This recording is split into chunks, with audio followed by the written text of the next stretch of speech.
Class 12 ABTA test paper page number 96 first question দিয়েছে 1 number how many times does the narrator meet the girl at Deoli station. Deoli স্টেশনে narrator মেয়েটির সাথে কতবার দেখা করেছিল? এটা হবে অপশন বি টোয়াইস, অর্থাৎ দ্বিতীয়বারের জন্য কিন্তু দেখা করেছিল। 2 নম্বর what does the narrator buy from the girl during his second meeting. দ্বিতীয়বারের সাক্ষাৎকারে ন্যারেটর মেয়েটির কাছ থেকে কোন জিনিসটি কিনেছিল? Option A basket. 3 number how long does the train stop at Deoli. Deoli স্টেশনে হচ্ছে ট্রেনটি কতক্ষণের জন্য থামছিল? Option B 10 minutes. 4 number what did the girl in the night train at Deoli wear in her feet. Night train at Deoli গল্প অনুযায়ী মেয়েটি তার পায়ে কি পড়েছিল? অপশন সি নাথিং, অর্থাৎ তার পাটি খালি ছিল। 5 number one of the forebears of Kalam's mother was awarded by the British the title of। তো ব্রিটিশদের কাছ থেকে কালামের মায়ের পূর্বপুরুষেরা কোন টাইটেল পেয়েছিল? অপশন এ বাহাদুর। বাহাদুর টাইটেলটা পেয়েছিল। 6 number Abdul Kalam's ancestral house was build in. Abdul কালামের পৈতৃক ভিটেটা তৈরি করা হয়েছিল কত সালে? এখানে অপশন নাই, আমি লিখে দিয়েছি অপশন ডি হবে মিড 19th সেঞ্চুরি, 19 শতকের মাঝামাঝি সময়ে। 7 number the Shiva temple was about dash minutes walk from Kalam's house. কালামের বাড়ি থেকে শিবা টেম্পলের দূরত্ব কত মিনিটের জন্য? Option A 10 minute. 8 number during the first year of imprisonment the lawyer in the bet. Bet গল্প অনুযায়ী লয়ার তার প্রথম বছরের কারাবাসে কি করেছিল? Option D listen to music, গান শুনেছিল। 9 number the lawyer was a young man about dash. তো সেই লয়ার, যুবক লয়ারের বয়স কত ছিল? অপশন বি 25, মাত্র 25 বছর বয়স ছিল। 10 number how many books the lawyer read in 4 years. 4 বছর ধরে লয়ার কতখানি বই পড়েছিল? অপশন ডি 600, অর্থাৎ 600 খানা বই পড়েছিল। নেক্সট পোয়েম থেকে কিছু কোশ্চেন দিয়েছে।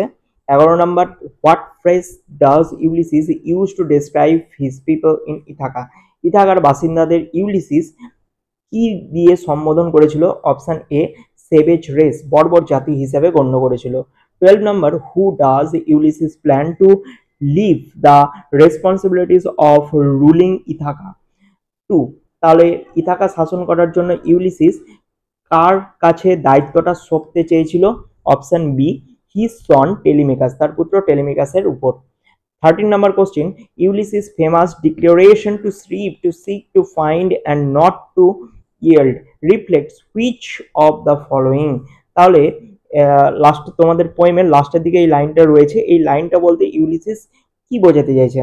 বলছে option B his determination to live life fully despite challenges. তাহলে সমস্ত বাধা বিপত্তি সত্ত্বেও তিনি তার জীবনটাকে এনজয় করতে চান। 14 নম্বর question what does Ulysses consider the noblest toil in life. তাহলে নোবেলিস্ট টয়েল বলতে ইউলিসিস কি বিবেচনা করেছেন? Option B facing challenges and seeking adventure, বাধা বিপত্তির মুখোমুখি করবেন এবং নতুন নতুন অভিজ্ঞতা তিনি সঞ্চয় করবেন। 15 number what does the happy isles symbolise in the poem. তো এই পোয়েমটিতে হ্যাপি আইলস বলতে কি বোঝানো হচ্ছে?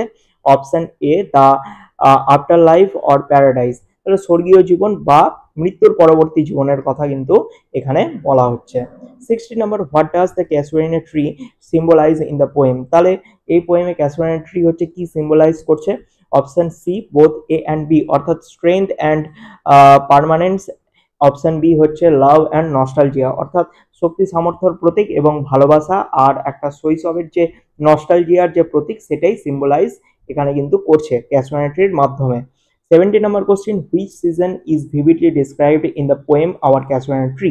আওয়ার ক্যাসুয়ারিনা ট্রির মধ্যে হচ্ছে কোন সিজনের উল্লেখ আমরা পাই? Option C winter. 80 number question what does the casuarina tree remind the poet of. তাহলে পোয়েট ক্যাসুয়ারিনা ট্রিকে কিভাবে মনে রেখেছেন? Option A her lost siblings and their shared childhood. তিনি তার শৈশব জীবনটাকে যেমনভাবে শেয়ার করতে চেয়েছেন ক্যাসুয়ারিনা ট্রির সাথে, তেমনই শৈশবে তো তিনি তার ভাই বোনদের সাথে সময় কাটিয়েছেন, সেই জিনিসগুলোকে কেন্দ্র করেই কিন্তু তার শৈশব জীবনটা ক্যাসুয়ারিনা ট্রিকে কেন্দ্র করে আবর্তিত হয়েছে। 19 number question what does the poet compare the casuarina tree to in the poem. তো এই পোয়েমের মধ্যে ক্যাসুয়ানা ট্রিকে পোয়েট কিসের সাথে কম্পেয়ার করেছে? অপশন বি, এ জায়ান্ট সেন্টিনাল, একটা বৃহদায়কার যে প্রতীক সেটার সাথে কিন্তু তিনি তুলনা করেছেন। 20 number, what does the poet mean by leafy dome? তো লিফি ডোম বলতে এখানে পোয়েট কিসের কথা বলেছেন? Option D, the tree's crown of leaves resembling a dome. Casuarina tree যেহেতু একটা ঝাউ গাছ, তাই ঝাউ গাছের পাতার এমনভাবে গঠন করেছে সেই গাছটিকে যেন মনে হচ্ছে দূর থেকে একটা ডোম অর্থাৎ গম্বুজের মতন। এবার ড্রামা থেকে কিছু কোশ্চেন দিয়েছে। 21, how many days it take to walk to Donegal? ডোনেগালে যদি হেঁটে যাওয়া যায় তাহলে কতদিন সময় লাগতে পারে? Option C, 7 days। 20 number, 22, who does Maria see riding the grey pony? তো ম্যারিয়া কাকে দেখেছিল যে ধূসর টাট্টু ঘোড়াতে করে ছুটে যেতে? অপশন ডি, মাইকেলকে। 23, who does the priest give articles of clothing to for identification? তাহলে কাপড়ের যে টুকরোগুলো দিয়েছিল যে প্রিস্ট আইডেন্টিফিকেশনের জন্য, সেটা কাকে দিয়েছিল? Option C, নোরাকে। নেক্সট হচ্ছে 24, where is Bartley planning to go? তাহলে বার্টলি কোথায় যাওয়ার জন্য প্ল্যান করেছিল? Option B, to Galway fair, Galway ফেয়ারে যাওয়ার জন্য প্ল্যান করেছিল। 25 হচ্ছে, what animal was chewing on the rope? তাহলে রোপ অর্থাৎ দড়ি কোন অ্যানিমাল, কোন প্রাণী চিবাচ্ছিল? Option B, pig. এরপর কিছু গ্রামার দিয়েছে। Join the following sentences into a simple sentence, simple সেন্টেন্সে কনভার্ট করতে হবে। দেখো লাইনটা দিয়েছে, the train came to Deoli, I looked up and down the platform. তাহলে হবে option A, coming to Deoli I looked up and down the platform. তাহলে দেওলি স্টেশনে এসে আমি স্টেশনটা কি করেছিলাম, প্ল্যাটফর্মটা কি করেছিলাম, পাইচারি করেছিলাম, এদিক ওদিক দেখেছিলাম। 27, choose the correct sentence. Option A হবে, if I were offered the choice between them I would certainly choose the second. যদি আমাকে অফার করা হয় যে দুটোর মধ্যে একটা জিনিস চুজ করতে, তবে আমি সেকেন্ডটা চুজ করব। অনেক সেন্টেন্সটা অনেকটা এরকম, তোমরা মাধ্যমিকে পড়েছো, if you don't do you will die, এরকম টাইপের।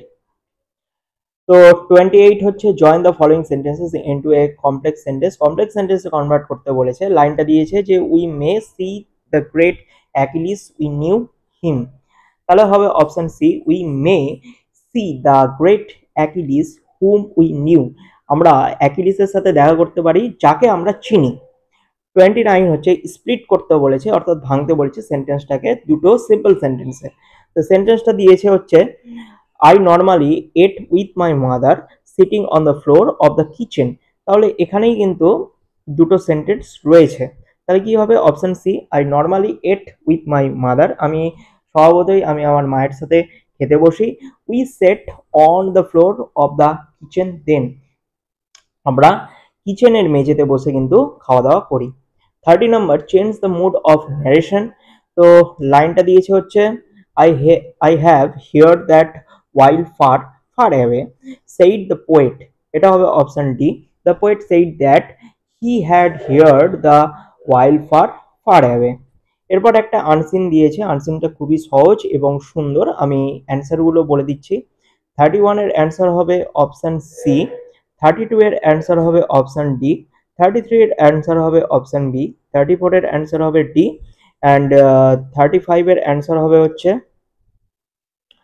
এ, 36 এর অ্যান্সার হবে এ, 37 এর অ্যান্সার হবে এ, আর 38 এর অ্যান্সার হবে হচ্ছে ডি, 39 এর অ্যান্সার হবে হচ্ছে এ, আর লাস্ট 40 এর অ্যান্সার হবে হচ্ছে ডি। তো এই ছিল আজকের সেটের আলোচনা। ভিডিওটি যদি ভালো লাগে অবশ্যই একটা লাইক করবে, চ্যানেলে নতুন হয়ে যদি থাকো চ্যানেলটিকে সাবস্ক্রাইব করে পাশের বেল আইকনে ক্লিক করবে। যদি কোনো সমস্যা থেকে থাকে আমাকে কমেন্টে জানাবে, আমি সলভ করে দেওয়ার চেষ্টা করব।